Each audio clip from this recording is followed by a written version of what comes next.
Bonjour à tous et bienvenue dans ce quatrième épisode du SAV DCSE. Aujourd'hui, je suis avec Florian. Avec Florian, on va Bonjour. parler de courtier, d'immobilier, mais surtout du lien avec les CSE. On va avoir l'occasion de creuser un petit peu cette thématique. Je suis très content de te recevoir aussi, Florian. Comment vas-tu aujourd'hui? Ça va très bien, ça va toujours. Moi, j'ai toujours le smile. Bon, bah c'est super. Alors, tu as un métier peut-être qui n'est pas très connu du grand public.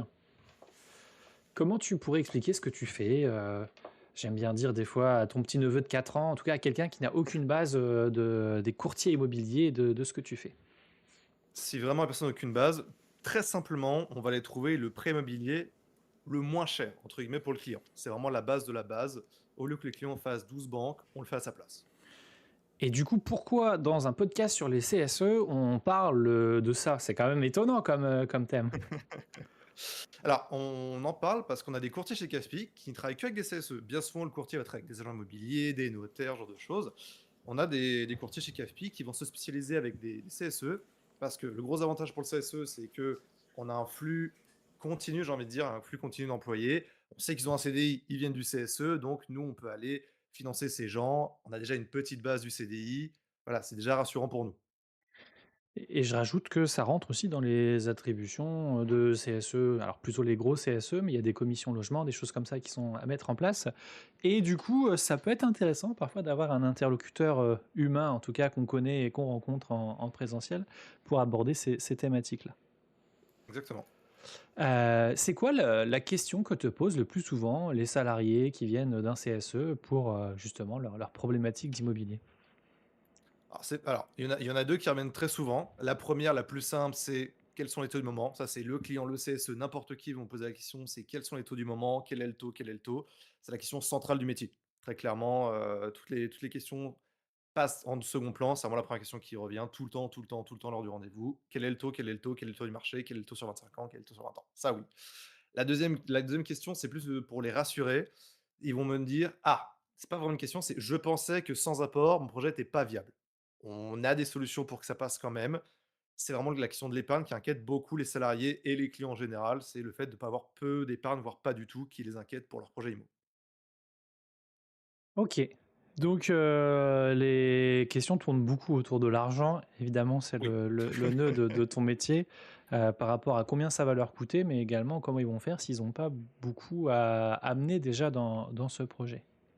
C'est Et ça. tu penses que c'est des questions qui sont encore plus importantes, j'ai envie de dire, dans le contexte économique actuel qu'on vit? Tu sens une évolution par rapport à ça ou pas? Ouais, ouais, j'ai commencé CAFPI en 2022, il y a 4 ans maintenant. Je trouve que la question de l'apport et de l'épargne est encore plus centrale qu'avant.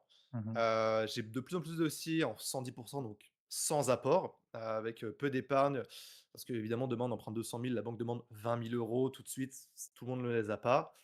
C'est vraiment une question centrale maintenant, l'apport. L'apport et l'épargne de côté, c'est vraiment très compliqué maintenant, oui. Et du coup, je suis un salarié d'un CSE, qui vient de voir. Il y a des solutions qui peuvent être, proposées, même si j'ai pas d'apport. La question que j'allais te poser, tu sais, avec les évolutions, maintenant on parle beaucoup des œuvres sociales accessibles à tout le monde, même aux nouveaux arrivants.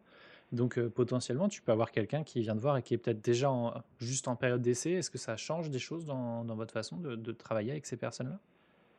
Alors, avec ces personnes-là, on va faire ce qu'on appelle le travail de fond. L'avantage, c'est que nous, on va dire, on a du temps. Une personne qui a période d'essai ne pourra pas être financée aujourd'hui. Dans tous les cas, Mmh. il faut que les périodes d'essai soient échues. Après, nous, ce qu'on fait, on fait beaucoup à KFP, c'est qu'on fait, j'ai envie de dire, de la formation, de l'accompagnement, on appelle ça comme on veut. C'est de dire, aujourd'hui, c'est pas possible de vous financer, mais on va aller travailler votre dossier pour aller le muscler, pour que dans 2, 3, 4 mois, vous soyez finançable. Donc des fois, c'est un problème d'épargne, des fois, c'est un problème du coup de CDI slash période d'essai. Ça peut être une question de solution en ce moment. Voilà, il y a plein, plein, plein de choses où on va aller accompagner les clients. Bien souvent, c'est reconnu, apprécié de la part des clients. C'est des clients qu'on va vraiment fidéliser sur le long terme. Eux, ils ont un accompagnement, on leur explique pourquoi ça passe pas aujourd'hui, pourquoi, quel est le problème. On sait que ils vont aller travailler le dossier et dans plusieurs mois, ils vont venir nous voir. Donc on n'est pas dans enfin, c'est pas comme si tu achetais une baguette de pain, hein. Quand on va te Non. voir, on repart pas avec le dossier qui est signé et en tout cas, il faut pas que les gens aient peur de venir en disant: «Mais si je vais le voir, je suis forcément engagé». C'est des procédures plutôt longues qui vont demander beaucoup de travail de préparation, pour amener peut-être la qualité et les taux les plus intéressants aussi, je pense pour les clients. Alors justement, il y a une méconnaissance aussi du métier du courtier. J'en ai parlé autour de moi et on m'a dit: «Mais à quel moment tu interviens?» Parce que j'ai une amie qui cherche une maison en ce moment et cetera. Je dis: «Bah, moi, à tout moment, je peux intervenir dès le début de, aujourd'hui Alexis, tu n'as aucune idée d'un projet immobilier, tu n'as aucune idée de ton budget. Tu viens me voir, on calcule ensemble ton budget. Très bien, selon ton épargne, ton apport, tes revenus, tu peux emprunter tant. Maintenant, tu peux aller chercher une maison sur Le Bon Coin, sur les sites et cetera, qui rentre dans ce budget. Tu peux venir me voir plus tard quand tu as déjà trouvé bien en disant: «Est-ce que je peux me permettre de faire une offre d'achat dessus?» Ou on a aussi, ça arrive malheureusement régulièrement, des clients qui nous voient en disant: «Ma banque m'a dit oui depuis un mois, ça fait un mois que j'ai plus de réponse du banquier, là les conditions suspensives commencent à arriver, je commence à stresser». Là, on récupère le dossier très, très urgemment, on va trouver des banquiers avec qui on a l'habitude de travailler, qui sont très réactifs et on va entre guillemets «sauver le dossier» pour que le projet sorte. Mmh. Oui, donc en fait, peu importe, où on en est dans un projet, Oui. même, c'est peut-être même encore plus important de le faire peut-être au moment où il commence à peine à germer dans notre esprit. Parce que peut-être qu'on va se rendre compte qu'on a des mauvais réflexes, qu'on a l'intention de faire des choses avec nos sous qui sont peut-être pas de la meilleure chose à faire. Enfin, un truc tout bête, hein, il y en a peut-être comme moi qui se disent: «Bah, en fait, on va économiser de l'argent et on va mettre un maximum d'apport», mais j'imagine qu'il y a un certain ratio entre l'apport à amener et les fonds à se faire financer par la banque et c'est là où une expertise comme la tienne est plus pertinente. Alors, si on va chercher du côté un peu technique, oui. Par exemple, en 2022-23, on avait une question du taux d'usure. Alors, c'est un peu technique à comprendre, donc je ne vais pas non plus l'expliquer, mais ce qu'il faut comprendre et ce qui est pas logique pour les clients, c'est que le taux d'usure, moins on emprunte, plus ça devient un sujet. Et donc, quand on a des clients qui deviennent un petit peu âgés, entre guillemets, selon les assurances, à 40-50 ans, qui ont 100-150 000 € d'apport et qui veulent emprunter que 50 000, là, le taux d'usure va être un problème parce que les assurances vont être élevées pour l'emprunt. Donc, tout de suite, on va leur dire, il faut emprunter plus. Et la réponse qu'on reçoit, c'est: «Attendez, je comprends pas, j'ai énormément d'apports, je pourrais presque acheter la maison sans prêt et ça pose un problème, il faut que je réduise mon apport». Donc c'est une gymnastique, faut le comprendre, faut qu'on l'explique aux clients, c'est aussi notre métier de l'expliquer aux clients.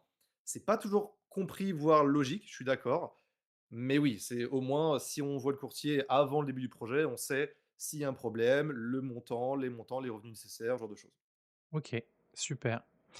Est-ce que tu veux bien nous raconter un petit peu ta vie professionnelle et tout ce qui t'a amené aujourd'hui à travailler avec les CSE? Moi, j'aime bien un peu comprendre comment les gens, puisqu'en fait, je connais quelqu'un dont les parents étaient déjà très, orientés, dialogue syndical et qui, en fait, toute sa vie a vécu, dans des instances représentatives du personnel.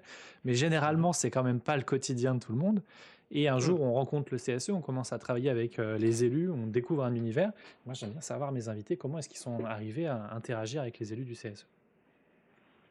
Alors avec les élus du CSE, on va dire que c'est une histoire personnelle entre gros guillemets, c'est que mon père a toujours travaillé dans l'industrie. Mon père était en usine, donc c'est Mmh. vrai que tout ce qui est CSE et syndicats, c'était des syndicats puissants.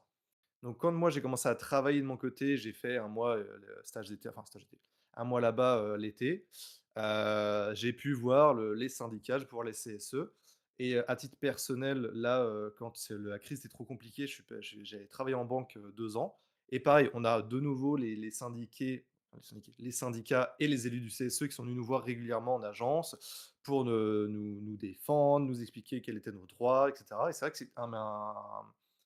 c'est un secteur, je trouve très intéressant parce qu'aujourd'hui, on manque un petit peu de défense des employés. Donc, on a tout ce secteur on peut défendre nos employés, on leur propose des choses où des fois, ils ont pas du tout ils pensent pas que ce soit possible. Moi, c'est vrai que les Mmh. CSE, des fois, ils nous disaient: «Mais on a des offres dessus, on peut vous aider sur ce genre de choses».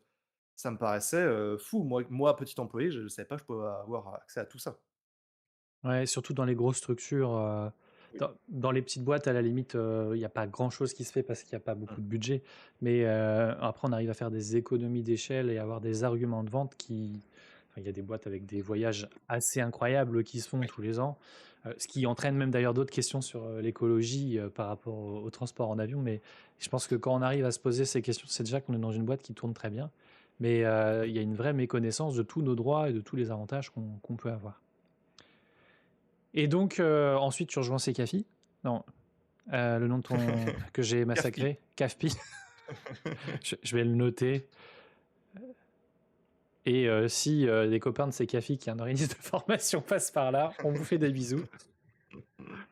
Tu rejoins un CAFPI et là tu découvres qu'il y a des courtiers qui sont spécialisés du coup dans le travail avec les CSE.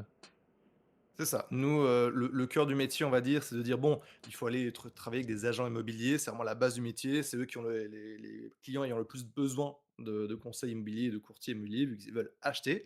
Mais on a aussi des courtiers qui vont se spécialiser dans le travail du CSE plutôt, avec les CSE. Parce que comme je disais au début, vous avez,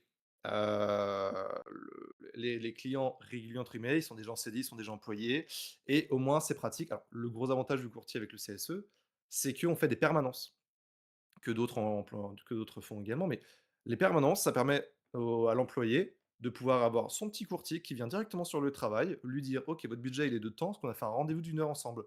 Parce que ayant travaillé en banque avant, je le sais, tous mes clients me disent: «Ah bah oui, aujourd'hui, on a pris une journée ou une après-midi pour venir nous voir, pour venir vous voir».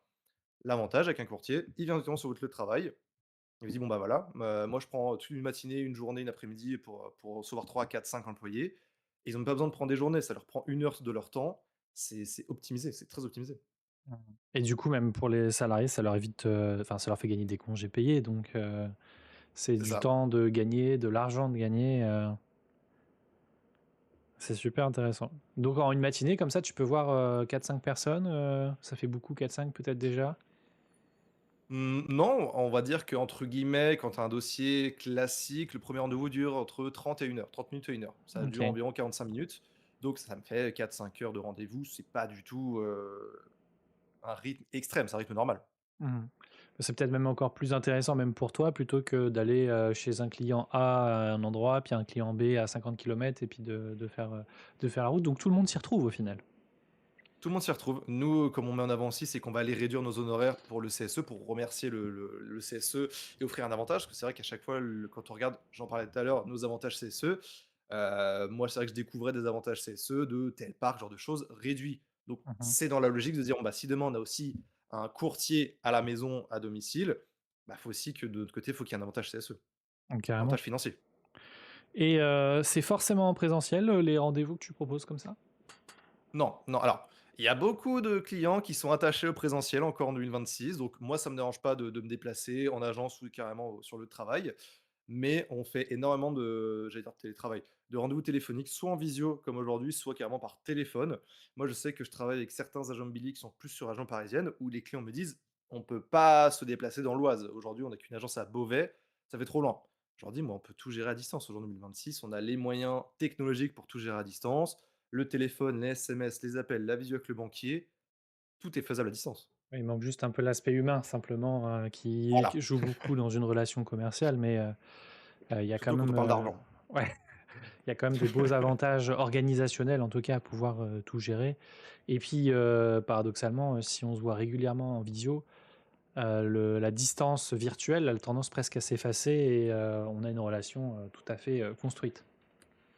Alors moi, c'est vrai qu'à titre personnel, je suis à 100 d'accord avec ça, parce que comme j'ai toujours dit, si vraiment on part sur du perso, moi je joue aux jeux vidéo depuis que j'ai 11 ans. Il y a des gens que j'ai rencontrés sur les jeux vidéo, je les ai vus 3, 4, 5 fois dans ma vie et pourtant c'est des amis qui je me confie et souvent les gens ne comprennent pas ça. Mais si, moi la distance, c'est pas un souci, c'est parce que c'est dans un casque que c'est différent qu'une personne que je vois, régulièrement dans la vraie vie. On voit que le relationnel, il est beaucoup influencé aussi par le nombre de temps qu'on passe avec les gens. Oui. Il y a je sais pas si c'est une étude qui dit ça, mais il y a une phrase qu'on entend souvent sur internet, c'est qu'on est la moyenne des 5 personnes qu'on côtoie le plus. Bah, à un moment, si les 5 personnes que tu côtoies le plus, c'est que du virtuel, alors ça a pas que des côtés positifs, mais forcément ces personnes ont un impact, plus important sur ta personnalité que, ton voisin peut-être que tu vois tous les jours quand tu sors les poubelles, mais en fait, tu connais même pas son nom, tu lui dis bonjour et vous partagez un palier, mais c'est tout, quoi. C'est ça. Non, non, alors après, il faut trouver le bon équilibre. C'est sûr que on peut aussi parler des dangers d'internet, des gens qui se renferment sur eux-mêmes avec que des amis virtuels. C'est bien de faire la part des choses, d'avoir les 2. Mmh. Alors on sort totalement du cadre, hein, mais voilà, moi je trouve ça important quand même de faire la part des choses, de pas se renfermer, mais de pas non plus dire: «Ouais, c'est virtuel, ça n'existe pas, c'est pas des amis». Bah, Voilà. tu vois, on sort un peu du cadre, mais pas tant que ça. Bon, les risques psychosociaux, c'est quelque chose d'important et du coup, les CSE ont aussi des actions à ça, mais je pense aussi aux actions sociales que mettent en place les CSE. Aujourd'hui, il y a une certaine mode à tout digitaliser Mmh. et il y a des, grosses entreprises qui font des plateformes en ligne sur lesquelles, les élus mettent à disposition pour les salariés, des tickets, de ciné à prix réduit, des réductions, enfin plein de choses. Je suis pas convaincu que tous les tarifs soient toujours les plus intéressants, mais ça, c'est un autre débat. Mais du coup, il y a beaucoup d'argent qui est envoyé sur ça et moins de choses qui se font, entre humains. Et tu as un peu une cassure entre, 2 types de CSE, où tu as ces CSE qui sont très digitalisés et tu as des CSE qui sont un peu plus à l'ancienne et pour qui c'est important de passer du temps ensemble. Pour qui c'est important, je pense, par exemple pour Noël, de faire un événement pour les enfants, dans l'entreprise, pour que peut-être, bah, ça permette de côtoyer les enfants des autres. Enfin et en fait, c'est très rigolo parce que chaque méthode a ses avantages et ses inconvénients et enfin, faut trouver son équilibre entre les 2 et c'est un sujet, je pense, qui est important aussi pour les élus du CSE de prendre en compte, même si au final, ce qui importe, au-delà de nos avis personnels, c'est surtout l'avis de la majorité des salariés. C'est aussi une bonne façon de savoir comment ça se passe dans l'entreprise. Si tes collègues, ils ont envie d'être le moins possible avec les autres collègues, c'est un petit peu inquiétant sur les conditions de travail et sur la charge émotionnelle et risques psychosociaux qu'ils peuvent vivre. Alors, je sais pas si ça s'explique par le caractère industriel du secteur ou si ça s'explique par la taille d'entreprise, mais c'est vrai que j'ai connu les 2. Quand j'étais en banque, c'était vraiment 100 digitalisé. On avait, à part quand les CSE venaient directement en avance se présenter et discuter un petit peu, on n'avait jamais de contact, nos billets, c'était sur internet. Et de notre côté, là, aujourd'hui, je travaille avec un CSE, du coup, directement avec CAFPI, en CSE industriel. Mmh. Eux, c'est à l'ancienne. Il y a des horaires d'ouverture, on peut aller voir le CSE directement. Il faut aller chercher ses billets physiques là-bas. C'est rigolo de voir les 2 CSE fonctionner différemment. Oui et je pense que l'avenir du CSE, c'est de réussir à concilier les 2, avoir, Je des pense, oui. créneaux, disponibles parce que, appeler un numéro de téléphone, et laisser un message sur le répondeur, c'est pas très humain et si tu as quelque chose d'important à te confier, tu vas pas le laisser sur un répondeur. Donc c'est important d'avoir Non. du lien physique avec les salariés, mais en même temps, il y a des choses qui sont quand même très pratiques à automatiser. Si tu vas acheter une place de ciné parce que tu as décidé à la dernière minute que tu allais faire une sortie ciné avec ta famille, bah, attendre la permanence du mercredi pour pouvoir voir ton élu du CSE, et qui va te donner des tickets en physique, bah, c'est peut-être pas le plus pratique. Donc voilà, trouver le la formule qui va bien à chaque CSE. Non, je suis d'accord. C'est vrai que le jour où on a essayé de faire un cinéma le dimanche, avec ma famille, on se dit: «Bon, bah, voilà, moi je vais sur le site du CSE, je prends mes billets en physique par mail, c'est génial». De notre côté, ce fameux CSE industriel, faut se présenter le vendredi. Comme il est pas toujours ouvert, on prend 5, 6, 7 billets d'un coup et à la fin de l'année, on se dit: «Bah, zut, je vais les perdre, il faut absolument les utiliser». Donc faut un juste milieu, comme Mmh. pour tout. Quand tu, rencontres des CSE avant de commencer à travailler avec eux, c'est quoi, tu as parlé de la promesse de gagner du temps pour les salariés, mais comment tu leur montres un peu l'avantage de bah, de travailler avec un courtier plutôt que de travailler, je sais pas, avec des agences, numériques, des sites internet, il y a des choses qui se font et qui sont peut-être, moins liées à ton métier. Comment tu comment tu vends, en fait, ton process? Alors déjà, il y a l'approche humaine. C'est vrai que si demain on a que des courtiers sur internet, en ligne, par téléphone, je trouve que ça manque d'humain. Au moins, comme je disais tout à l'heure, la permanence, ça ramène de l'humain dans l'échange. Donc déjà, on gagne du temps là-dessus. Hors métier du courtier, vraiment, on gagne du temps avec l'humain, le fait que je me déplace sur le site pour qu'on puisse discuter, même au-delà du projet immobilier. Mais voilà, vu que j'ai fait de la banque, on peut aussi discuter un peu d'épargne, voilà, ce genre de choses. Donc il n'y a pas que le métier du courtier très rigide de on va parler immobilier aujourd'hui, point. Mmh. Et comme j'ai toujours à mes clients, le but du courtier, c'est de faire gagner du temps et de l'argent. Alors l'argent, c'est très souvent mis en avant. Les gens, quand ils appellent les courtiers, ils savent qu'ils vont gagner de l'argent. Pourquoi? Parce qu'on va aller négocier le taux, l'assurance, la garantie. C'est vraiment le but du métier principal. Mais bien souvent, ce qui est pas mis en avant, alors ça dépend peut-être aussi des courtiers, ça dépend peut-être aussi des clients, ça dépend de plein de choses. Mais en tout cas, chez CAFPI, ce qu'on met en avant, c'est le temps aussi. Pourquoi? Parce qu'on va aller nous centraliser tous les documents du client. On va vraiment faire tout de A à Z pour lui. On va l'accompagner de A à Z. Un achat immobilier, c'est quand même pas, comme tu disais tout à l'heure, l'achat d'un baguette de pain. C'est de l'administratif, c'est du stress, c'est des murs derrière, c'est le projet d'une vie, c'est 25 ans de crédit. Donc voilà, le but, c'est de le rassurer, de l'accompagner, de venir avec lui en rendez-vous bancaire. Il y a tout cet aspect accompagnement et centralisation des documents qui sont pas toujours pensés en premier lieu, mais c'est aussi très important dans le métier. Même, sur l'aspect économique, c'est presque contre-intuitif de rajouter un intermédiaire dans la chaîne et d'avoir les prix qui baissent. Enfin, c'est étonnant comme façon de procéder. Certains nous le disent au début en disant: «Oui, non, mais moi, si je paye vos frais, du coup, je vais perdre de l'argent». Sauf que quand on va gagner des petits points de taux, quand c'est des montants à 100-200 000 €, notre commission, c'est rien du tout, 0,10 de 200 000, je sais pas combien ça fait de tête, mais je crois qu'on la dernière fois, j'avais fait une simulation comme ça aux clients pour parce que j'explique aussi, j'ai des amis qui me posent la question, qui me disent: «Mais est-ce que c'est vraiment intéressant de passer par un courtier? Est-ce que on va quand même payer ta commission, est-ce que je vais vraiment être gagnant?» La dernière fois, je lui expliquais, je dis: «Bah, écoute, si tu passes par le l'assurance bancaire, aujourd'hui, tu vas payer, je dis bêtise, 60 € par mois, alors qu'avec un courtier qui te fait une délégation, c'est 25-30 €, donc déjà, c'est moitié prix. Plus, on va les gagner, alors 0,10-0,20 sur la mensualité, ça passe vraiment, c'est sûr, mais moi, je calcule toujours le coût total crédit à la fin, combien vous sortez de votre portefeuille. Mmh. Et là, on fait gagner 15-20 000 € au client rapidement, entre guillemets. Rien que déjà l'assurance peut gagner 5 000 € en faisant une délégation assurance.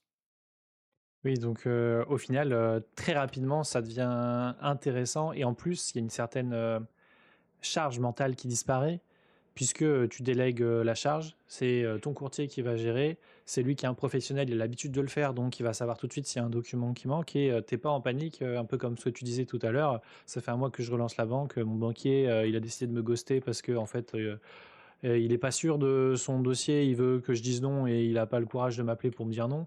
Bah, au moins là, tu as quelqu'un qui te dit: «Attention, là, il y a un vrai point bloquant» et ça va être problématique pour toi.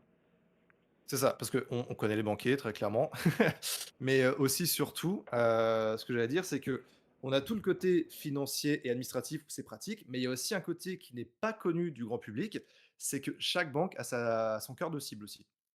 Mmh. À ses clients préférés. Il y a des banques qui vont aller chercher des fonctionnaires, d'autres plutôt des indépendants et c'est vrai que demain, bien souvent, on prend la banque de nos parents, c'est le cas de bien de 90 des C'est mon cas. enfants, on prend la banque de nos parents, voilà et on change que lors du prêt immobilier. Donc on n'a pas une banque adaptée à nos besoins, on a une banque par défaut qui aujourd'hui nous va très bien, donc on y reste, il y a pas de problème. Sauf que nous, on le Ou sait, parfois on a ça des nous va banques pas, mais on a la flemme de changer le dossier parce que c'est compliqué. Moi, c'est un peu mon cas aussi en ce moment, mais et pourtant maintenant, c'est super facile. maintenant que j'ai un copain courtier, peut-être que je vais lui en parler et il va m'arranger mes problèmes de banque. Mais maintenant avec la loi Macron, c'est super facile. Un mandat de mobilité bancaire, ça se signe et toute la banque fait, le travail de changer la banque. Mmh. Le client n'a plus rien à faire. C'est génial.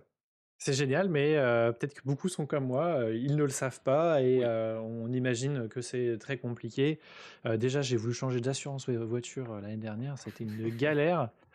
J'ai été obligé de bloquer le mandat de prélèvement de l'ancienne assurance parce qu'ils ne voulaient pas arrêter, alors que j'étais assuré avec la nouvelle. Ils ne voulaient pas arrêter enfin, c'était et ce qui est un peu malheureux, c'est que des fois, tu as des gens qui abusent un peu et qui Mmh. derrière dégoûtent, les usagers du système, alors qu'il y a plein de gens qui font un super travail et qui sont pas du tout comme ça et c'est les bons qui payent les pots cassés des mauvais après, quoi.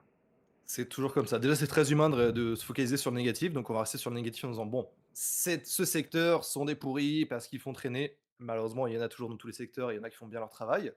Mais surtout, il y a aussi des banquiers qui jouent pas le jeu aussi, qui retiennent le plus souvent, qui essayent de faire perdre du temps. Mais légalement, vous avez le droit de changer et c'est comme quelque chose de méconnu, l'assurance emprunteur. Vous pouvez aussi changer d'assurance emprunteur gratuitement si vous avez les mêmes garanties que la banque. Alors la banque va grincer des dents, va vous faire perdre du temps, va essayer de garder le dossier, mais légalement, si vous avez les mêmes garanties, vous pouvez changer. Et maintenant, c'est depuis le premier mois. Vous faites un crédit là, en février, en mars. Si la banque est beaucoup trop chère, vous changez d'assurance en mars. C'est que du bénéfice pour vous. Et potentiellement, c'est des missions que toi aussi, en tant que courtier, tu peux être amené à faire, des crédits qui sont déjà négociés, changer les assurances et est-ce que ça se fait aussi du rachat de crédit pour rechanger sur des enfin, j'ai un copain qui m'a raconté qu'il avait fait un truc comme ça, mais je suis pas du métier et j'ai pas tout compris, mais c'est des choses qui se font aussi? Alors oui, la délégation, c'est le jour où on envoie le dossier en banque, on dit bah, j'ai besoin de 100 000 € de crédit, et voici ma délégation, le client va passer par la banque pour l'assurance. On fait aussi j'ai oublié le terme, on a délégation et j'ai plus le terme en tête, mais c'est possible aussi de dire: «J'ai mon crédit depuis 5 ans, ma banque, je trouve qu'elle me coûte trop cher en assurance». Là, le courtier, je vais moi négocier avec mes partenaires en assurance, on en a aussi, pour aller chercher une assurance moins chère avec les mêmes garanties. Donc c'est possible aussi. La différence, c'est qu'une assurance, déléguée, c'est une assurance personnalisée. La banque, que vous ayez 23 ou 27 ans, vous êtes dans la catégorie entre 20 et 29 ans, vous allez payer le même prix, même tarif. Mmh. Que vous soyez fumeur ou non aussi. Alors c'est bien pour les fumeurs, parce que du coup, les autres vont payer le risque pour vous, mais pour une assurance déléguée, vous allez faire une assurance personnalisée. Moins vous êtes à risque, moins vous allez payer. Et du coup, donc le rachat de crédit, c'est possible aussi. On dit souvent qu'il faut qu'il y ait au moins un point d'écart pour que ce soit intéressant. Si demain vous avez une assurance, enfin un prêt à 4, tant que les taux sont pas autour de 3, c'est pas intéressant de changer. Parce que vous allez payer des indemnités de remboursement anticipé, des frais de dossier pour changer le dossier. C'est pas intéressant pour gagner, 1 000 € en perdre 2 000, c'est pas intéressant. OK. Donc si je résume bien, si j'ai un rythme de vie sain, il vaut mieux que j'aille sur du truc personnalisé. Si par Oui. contre, je vis une vie de débauche et je fume comme un pompier et je fais plein d'autres choses, ça sera plus intéressant d'avoir un truc générique, qui s'applique à tout le monde parce que, de la même façon que la sécurité sociale, paye, mes problèmes de santé, la banque fonctionne un peu de la même façon. C'est un peu l'idée que ce soit le métier à risque, le fumer, oui aussi, les métiers à risque et les sports à risque, tout ça contribue à faire augmenter la tarification personnelle. Dans une banque, ils prennent pas ça en compte. Et du coup, question comme ça qui vient de me traverser l'esprit. Tu parles des sports à risque, mais dans une vie, on commence des sports, on arrête des sports. Oui. Imaginons, voilà, je fais mon prêt aujourd'hui et puis demain, je décide de me lancer dans le saut en parachute parce que j'adore ça. Je prends l'exemple, alors non pas que je pense que ce soit particulièrement dangereux, mais c'est quand même un sport à risque et ça doit être Mmh. pratiqué avec, un certain suivi de sécurité pour que ce soit bien géré. Mais du coup, mon assurance, elle va pas changer parce que je me suis mis à faire du saut, en parachute? Alors l'assurance emprunteur de la banque, non. Eux, ils vont OK. assurer, enfin, ils t'ont assuré pour, 200 000, à ce moment-là, pas de souci. Demain, tu as une assurance en délégation d'assurance, personnelle, il faut les prévenir. En fait, c'est simple, il faut toujours les prévenir. Si on change de métier, il faut les prévenir. Si on déménage, il faut les prévenir. Si on se met à fumer, il faut les prévenir. Si on arrête de fumer, il faut les prévenir. Il faut toujours les prévenir parce que demain, ça peut être aussi la porte d'entrée pour eux de dire: «Nous, on n'a pas assuré, Alexis pour un saut en parachute, ce qu'il nous a pas déclaré en faire à l'époque. Demain, il se tue, c'est le pire scénario possible, en Mmh. parachute. Nous, on n'était pas au courant, on refuse de payer le prix et là, on rembourse pas le crédit» et là, c'est terrible. Ah oui, surtout pour ceux qui restent. Surtout pour ceux qui restent. Parce que malheureusement, celui qui est décédé, bah, c'est plus à lui de payer, mais s'il y a une famille, des enfants, des choses comme ça, c'est quand même bien d'avoir soldé, les crédits immobiliers, dans ces Oui. situations. Parce que t'as pas envie enfin, quand ces situations terribles arrivent, t'as pas envie de penser à ça et de gérer ce genre de situation. Déjà, le deuil en lui-même est horrible. Si en plus on a le côté financier derrière, c'est pas gérable. C'est une belle transition, sur les thématiques, un peu horribles que je voulais, amener. Alors non pas pour parler des sujets horribles, mais plutôt pour amener, dans ton expérience, est-ce que ça t'est déjà arrivé d'avoir une situation où tu as accompagné un salarié qui était dans une situation particulièrement compliquée et comment tu as un petit peu pu, dépatouiller, son dossier pour, qu'au final, bah, là où c'était pas gagné, vous avez quand même réussi à le faire, parce que, petit coup de baguette magique et hop, ça passe, quoi? Alors, l'inconvénient et l'avantage, on va dire, de mon métier, c'est qu'il y a beaucoup de problèmes personnels qui ne rentrent pas en ligne de compte pour la banque. Donc, OK. c'est un avantage parce que du coup, demain, un salarié a des problèmes personnels, je dis un truc horrible, de harcèlement, ce genre de choses. La banque en face, tant qu'il a des revenus, moins les charges, etc., qui fonctionnent, mathématiquement parlant, il le finance. Donc, on peut lui apporter du conseil d'humain à être humain, ça, il y a pas de souci. Pour son projet immobilier, ça ne changera rien entre guillemets. Donc oui, je les accompagne quand des fois ils ont des divorces, ou ce genre de choses. C'est toujours un peu touchy, on a envie de les accompagner, on a envie d'être là pour eux en disant: «Voilà, si demain, c'est plus possible, vous savez que financièrement ça passe, on peut en parler, un peu discuter». Donc des fois, on a des clients qui viennent entre guillemets un peu vous voir comme des psys et discuter avec vous longtemps dans le bureau. C'est voilà, c'est aussi l'humain, c'est aussi le métier, aucun Mmh. souci là-dessus. Je le faisais beaucoup en tant que banquier, je le fais en tant que courtier quand ça arrive. Dans le métier pur, ça ne changera rien pour la banque. Dans le côté humain, ça arrive, oui. Et du coup, alors sans donner des noms ou un exemple, mais il y a une histoire comme ça qui t'a particulièrement marqué dans ta carrière professionnelle où tu t'es dit, tu sais, des fois, tu as des moments où tu dis: «Ce que je fais, ça sert pas à rien et ça change vraiment des vies et ça a un impact, chez les gens». Est-ce que tu as déjà eu ce petit déclic? J'en ai eu un, là comme ça de tête, j'en ai eu un, avant que je revienne, donc c'était avant que je parte, en banque, donc en 2023.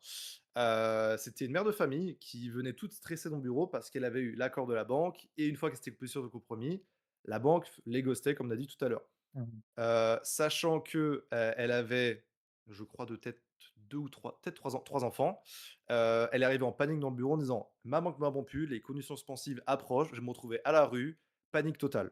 Là, le but, c'est de la rassurer, de lui dire: «Il y a pas de souci, votre banque vous répond pas, c'est pas grave, on va voir nos banquiers à nous Ils vont prendre le dossier rapidement et vous allez faire ce qu'on appelle un achat-revente, c'était le cas. C'était pardon, achat-revente, vous vendez, vous achetez le même jour. Donc elle, elle avait déjà une date de compromis, de vente pour sa maison. Elle avait peur de se retrouver à la rue. Et ben, on a repris le dossier, on n'avait pas de souci. L'achat que vous avez la maison que vous avez trouvée, nous, nos banquiers, ils ont réagi. Vous allez pouvoir signer l'après-midi l'achat, comme ça vous ne retrouvez pas à la rue, il y a pas de problème, ne vous inquiétez pas. Et au contraire, on a aussi parfois dans le côté oui, dans le côté horrible, ouais. On a aussi parfois le contraire, des gens qui viennent nous voir en disant: «J'ai signé un compromis», c'était au tout début de ma carrière chez CAFPI, vraiment en 2022. Une cliente qui vient nous voir, avec mon collègue, parce que j'étais encore en formation, je l'apprenais, qui vient nous dire: «Voilà, j'ai signé un compromis à 200 000 €, donc je viens vous voir pour connaître mon budget». Et on calcule le budget, on dit: «Bah madame, vous avez que 110 000 € de budget. Donc là, la maison, ça va pas être possible». Et là, c'est le moment où la personne en face de toi s'écroule, se met à pleurer en disant: «Bah, comment je vais faire? Je vais avoir des frais», parce qu'évidemment quand on s'engage sur un compromis et qu'on en repart, on a des frais. C'est jamais une situation très marrante. Là, le problème, c'est qu'il faut aller travailler le dossier, mais à long terme, donc sur un compromis déjà signé, c'est trop, trop court. Mais voilà, on a des cas comme ça, où au contraire, là récemment, c'était la semaine dernière, j'ai un client qui m'a eu au téléphone qui m'a dit: «Vous me rassurez, pour moi, mon dossier était pas possible, c'était mort, je j'en redormais plus». Voilà, je lui ai dit: «Non, ça ne sert à rien, vous inquiétez pas, le dossier, il est finançable, on va trouver une solution ensemble, il y a pas de problème». Et ça veut dire qu'il y a des gens qui signent des compromis sans être certains que leur dossier passe?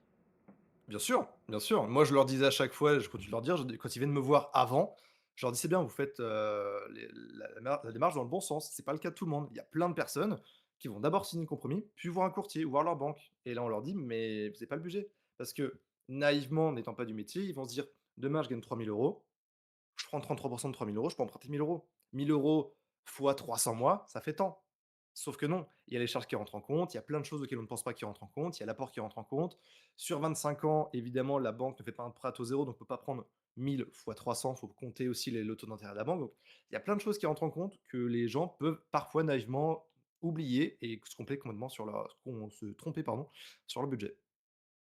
Bah, c'est dangereux, faut pas faire ça. Fait si vous passez par là, vous allez voir Florian d'abord, vous avez le droit S'il vous d'avoir plaît. repéré des trucs qui vous plaisent, mais signez rien parce qu'après ça vous met juste trop mal, quoi. Ah bah, le compromis, oui, on dit toujours que c'est 10 du montant, de la maison que vous devez au vendeur si vous ne trouvez pas de bien. Enfin, si vous ne trouvez pas de prêt, pardon. Donc Mmh. oui, tout de suite sur 200 000 €, ça fait des sommes astronomiques pour rien. Ouais, moi quand on avait essayé de regarder, pour des prêts, on avait commencé à s'intéresser à combien on pouvait emprunter avant de chercher vraiment des biens parce qu'on avait enfin, c'est ce que je disais à ma femme, ça sert à rien de se projeter si on sait pas ce qu'on peut acheter, quoi.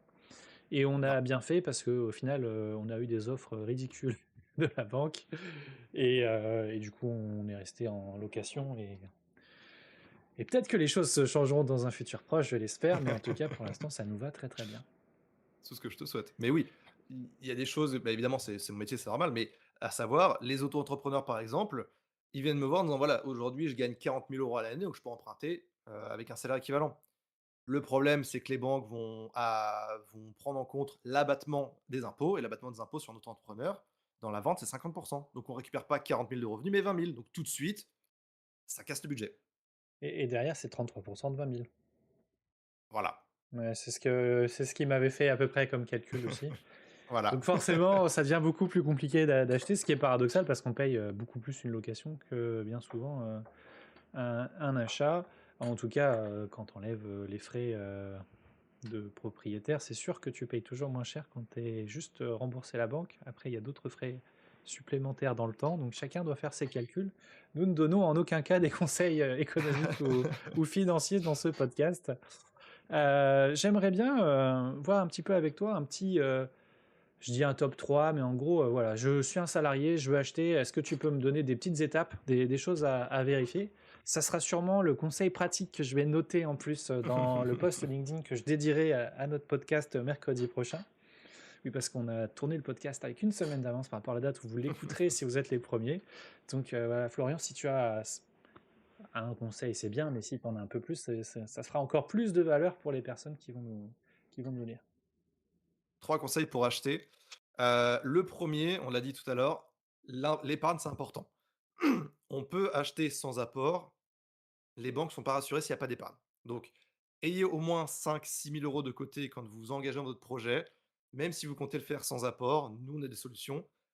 Je perds ma voix, ça sonne mal. Mais c'est important au moins d'avoir de l'épargne de côté. Vraiment zéro, ça nous complique le travail, voire ça le rend impossible. Deuxièmement, les crédits à la consommation.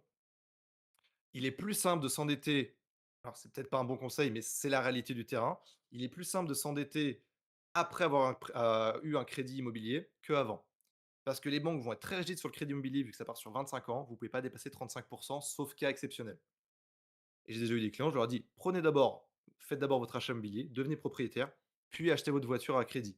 Parce que ils sont moins regardants sur le crédit à la consommation, sur l'endettement que sur l'immobilier. Donc ça déjà, c'est un deuxième conseil. Si vous avez envie de faire un crédit pour acheter une voiture, attendez de devenir propriétaire si ça peut attendre quelques mois. C'est plus intéressant pour vous. Et en troisième, allez voir un courtier parce que je vais mettre en concurrence toutes les banques. Donc vous déjà, vous n'avez pas à le faire et on les connaît, on sait quelle banque est adaptée à vous. Donc voilà, les 3 conseils, c'est l'épargne, les crédits en attend et aller voir un courtier. OK, super intéressant, j'avais jamais réfléchi à cet aspect un peu, américain, j'ai envie de dire, de la vision de la consommation, de s'endetter après avoir, fait un prêt IMO. De façon générale, c'est toujours mieux d'éviter d'avoir des dettes et des engagements, mais il y a Oui, parfois des choses qu'on est obligé de faire, rares sont les gens qui peuvent acheter des maisons, à crédit aujourd'hui. Mais, en tout cas, ouais, j'avais pas pensé que c'était calculé dans les prêts si on avait déjà des autres crédits à rembourser. Donc le fait de ne pas en avoir, c'est aussi très intéressant et donc j'imagine que là, tu parles d'une voiture, mais on peut généraliser ça à tous les, crédits à la plus de crédit. consommation, les, paiements, 3 fois, sans frais, les trucs où on s'engage pour payer plus tard. Essayer en gros Alors d'avoir ça une, dérange f pas. c'est pas pris en compte dans les finances? Non, parce que, une banque va réfléchir quand même, il y a un peu d'humain derrière, elle va se dire: «Un paiement en 3-4 fois, sur 25 ans, c'est peanuts, c'est rien du OK. tout». Donc même un crédit imaginons que j'ai pris un crédit pendant 2 ans, il y a un Pour an et acheter une demi, il télé, va me par exemple, ou rester des choses comme ça? pour acheter une télé, il me reste 3 mensualités. Je peux présenter mon dossier sans le crédit en disant: «Mon crédit s'arrête dans 3 mois, sur 25 ans, 3 mois, c'est ridicule, on les OK. prend pas en charge». Par contre, oui, le crédit voiture de 5-6 ans, la LOA à 600 € par mois, ce genre de choses, ça va jouer énormément dans le budget. Oui, carrément. Ah, si on reprend, Parce notre exemple de tout à l'heure, du gars qui gagne 3 000 € et qui se dit: «Je peux mettre 1 000 €», 600 € par mois, on est un peu plus de la moitié déjà de son crédit et ça commence à devenir compliqué en termes de taux d'endettement, même si je suis pas un expert, dans les calculs, ça fait beaucoup, quoi. carrément. Et en plus, ce que j'aime bien dire aux clients, bien souvent, c'est ce qu'ils n'ont pas en tête, c'est que la seule bonne dette, c'est le crédit immobilier.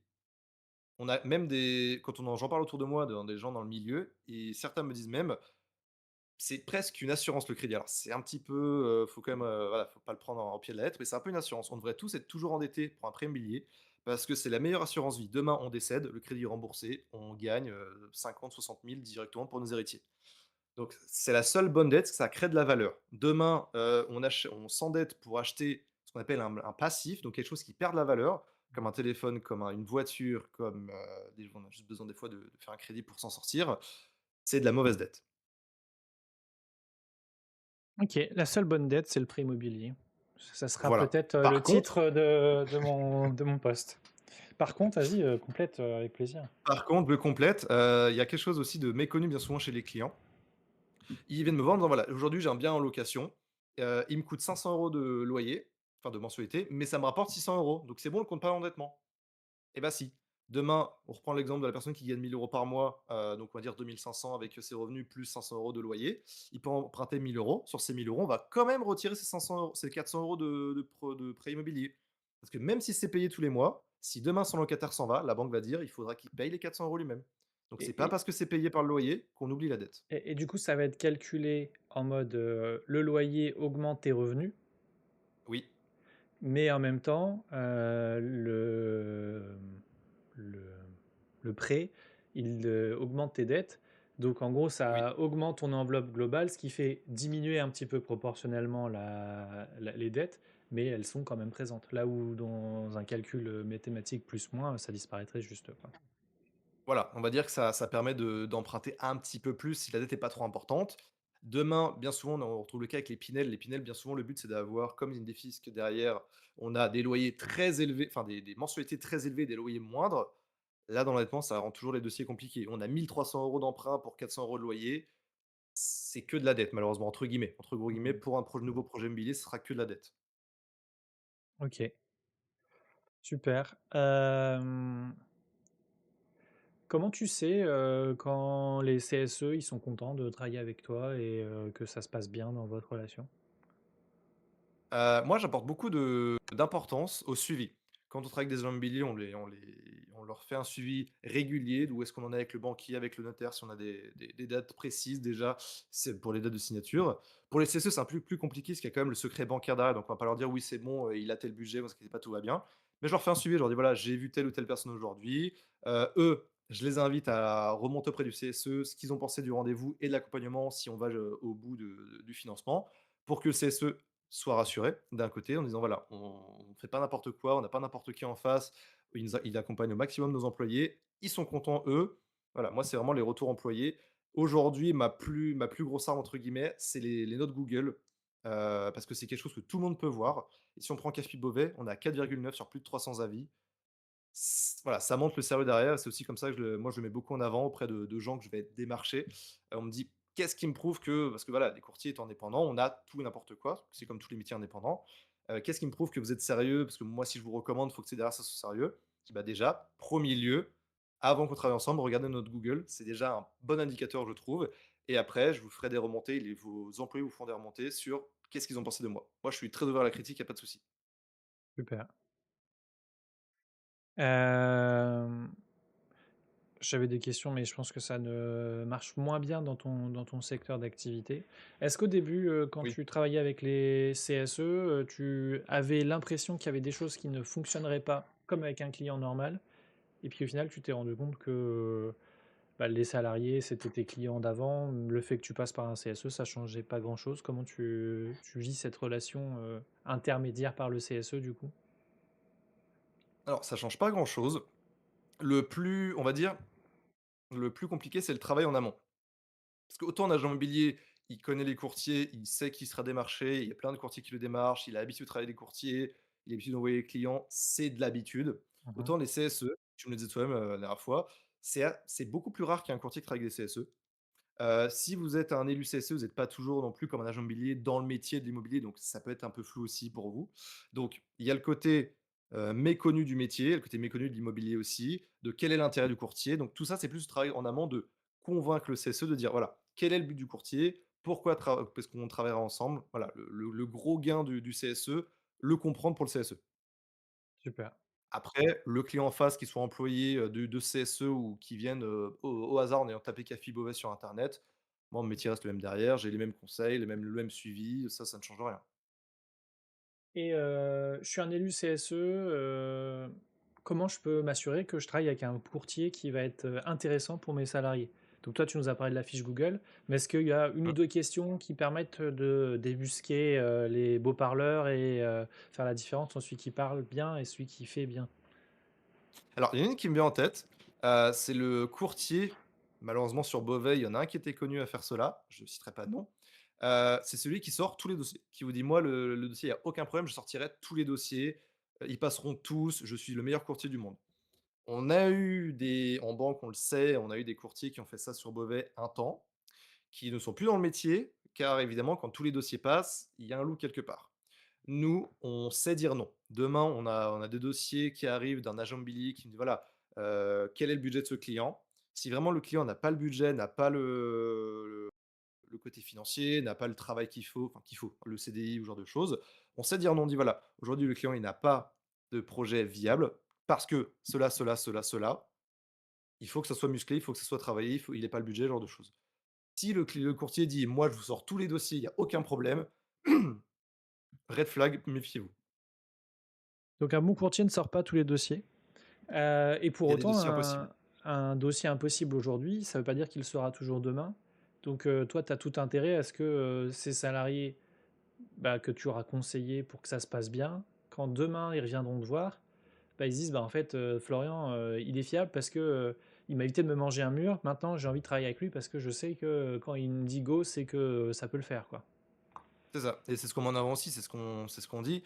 Quand, c'est non aujourd'hui le 25 février, ça veut pas dire non le 30, ça veut pas dire non le 31 mars. Donc on leur dit: «Aujourd'hui, pour muscler votre dossier, il faut ça, ça, ça». Je vous conseille de ne pas vous engager sur ce dossier. Après, voilà, le client fait comme il veut, il y a pas de problème. Il reste maître pourquoi j'ai plus de voix? Pardon. Il reste maître de sa décision, mais nous, notre conseil professionnel, c'est de dire: «Là, pour moi, ça ne passera pas pour tel et tel, sujet».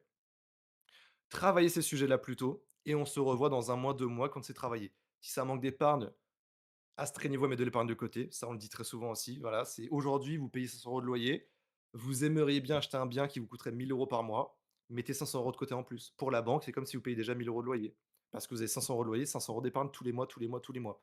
Voilà, ça peut être autre chose, ça peut être aujourd'hui, il est en période d'essai, on se revoit quand la période d'essai est échue, ça peut être, il est en intérim depuis 1 an et demi. Les banques vont demander 2 ans, voire 3 ans d'intérim sans interruption. On se revoit dans 6 mois quand il y a 2 ans, voilà. Ça peut être plein de choses, ça peut être un début d'entreprise où pareil, il lui manque encore un bilan, on se revoit quand le deuxième bilan est sorti, voire le troisième. Donc voilà, ça se travaille, tout se travaille et bien souvent, quand c'est pas juste: «Non, merci, au revoir», on a la confiance du client, il revient vers nous. Super.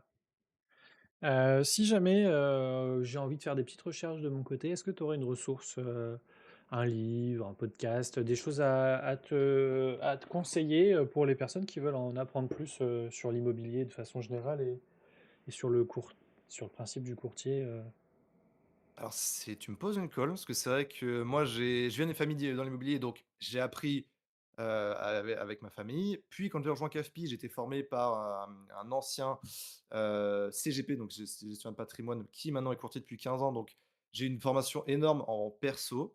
Malheureusement, l'organisme qui m'a formé également en plus pour avoir l'IOBSP, qui est un diplôme obligatoire pour être courtier, je crois qu'ils ont fermé, j'ai pas trouvé la dernière fois le lien, donc j'avoue que j'ai pas de livre, j'ai pas de podcast là en tête qui me vient. et ben, peut-être c'est toi qui Mais vas l'écrire. pour après ça existe peut-être, j'avoue que je me suis peut-être pas renseigné. Je sais que mon frère lit beaucoup, de livres et de podcasts. Je suis beaucoup de podcasts sur l'immobilier, sur l'investissement en général. Il y a des gourous, il y a des choses très intéressantes. Il faut savoir faire la part des choses. Il y a des livres très, très connus comme Père riche, père pauvre, mais c'est plus dans l'investissement, mais ça peut être une porte d'entrée parce qu'il Donc parle des l'éducation financière de façon générale, c'est déjà, ouais, une bonne porte d'entrée dans le monde, du courtage et peut-être à oui. terme pour des projets immobiliers. Pour comprendre l'épargne, l'importance de l'épargne, pour comprendre l'importance des passifs et des actifs, les choses qui vont pas font perdre de l'argent, pardon, et gagner de l'argent, donc qui vont jouer sur votre projet plus tard et votre budget. Le fait de commencer très tôt à préparer son projet, c'est pas que en disant: «Bon, bah, voilà, dans 3 mois j'achète, je vais commencer à épargner maintenant». C'est l'éducation financière en général. Je pense que l'éducation au sens large, c'est vraiment quelque chose que la société a besoin et de travailler. Mmh. Il y a trop de choses Surtout en France. qu'on ignore et qu'on pense maîtriser parce qu'on a l'habitude d'avoir des services publics où tout est gratuit et tout est facile. Mais en fait, quand tout est gratuit, tout est facile, on le paye autrement. Parfois, on le paye avec le temps, parfois on le paye avec, de la souffrance de personnes qui font le travail, facile et gratuit. Donc, c'est important de comprendre un petit peu comment ça fonctionne tout ça. Si jamais, on a envie de te suivre, de te contacter, comment est-ce qu'on peut faire? Alors, j'ai un numéro de téléphone professionnel et j'ai un LinkedIn, alors le numéro pro, le LinkedIn Florian Jean, très facile, ça, il y a pas de problème, vous me retrouvez partout. Le numéro professionnel, c'est le 06 85 32 93 41. Étant indépendant, je réponds dès que je suis disponible, il y a aucun problème, j'ai pas d'horaire. Heu, Après, bon, j'ai une page, on va dire CAFPI, une sorte de carte de visite virtuelle, où vous retrouvez mon nom, prénom, mon métier et mon numéro de téléphone, donc voilà, pas de plus-value, on va dire. Sinon, c'est l'agence de Beauvais directement, même si j'interviens dans tout l'Oise, même en Normandie, voilà, dans les secteurs, proches. Moi, j'ai pas trop de secteurs. Donc, si on tape CAFPI Beauvais sur Google, on va voir, vos, 5 étoiles presque, sur C'est ça. 300 avis, ce qui est un très bon score et comme ça, on pourra rentrer en De belles contact photos. avec toi. Et en plus des belles photos, des selfies que tu prends avec tes clients? Non, non, non, une belle photo d'équipe, quand même. Ah mais ça peut être très sympa. Nous, on le fait des fois en formation, après les formations, de prendre des photos de groupe tous ensemble. Ça crée des petits souvenirs et puis, ça fait Mmh. aussi, plaisir de se rappeler un petit peu des gens qu'on a formés parce que, bah, quand on a beaucoup de gens avec qui on travaille, forcément, il y a un moment, notre cerveau commence à faire du tri et parfois on voit des têtes, on se dit: On se connaît quelque part, mais quand est-ce que je t'ai Mais vu?» qui est-ce? Exactement. Et ben, on va pouvoir, s'arrêter là pour notre podcast, à moins que tu avais encore des sujets à nous partager? Là, comme ça, non. Si on va dire entre gros guillemets, je fais de la pub, je mets quelque chose beaucoup en avant, dans mon métier, parce que dans tous les cas, dès qu'on parle de financier, ça intéresse les gens. C'est que si demain vous connaissez une personne qui a un projet immobilier et vous me le recommandez, vous touchez un chèque de parrainage. Ça, c'est important parce que rien que vous donnez un numéro de téléphone, c'est pas grand-chose. Je le finance, lui, il est très heureux, il a eu un des commissions d'un courtier et il est propriétaire et vous, de votre côté, vous êtes rémunéré. Gagnant-gagnant, tout le monde s'y retrouve comme ça. Tout le monde s'y retrouve. Eh ben, merci beaucoup Florian pour cet échange, c'était vraiment chouette. Merci de Une autre l'invitation, c'était déjà très gentil. Avec plaisir, peut-être qu'on fera un épisode bis, dans quelques temps, si jamais, vous avez des questions sur le sujet, n'hésitez pas à commenter. Vous avez vu, on est maintenant sur toutes les plateformes de podcast, imaginables, en tout cas toutes celles que j'ai trouvées sur internet. Si vous nous trouvez sur YouTube, n'hésitez pas à laisser des petits commentaires, des petits pouces en l'air. Le SAV des CSE, c'est terminé pour aujourd'hui. On vous souhaite une excellente journée et on vous dit à bientôt. Ciao, ciao! Salut!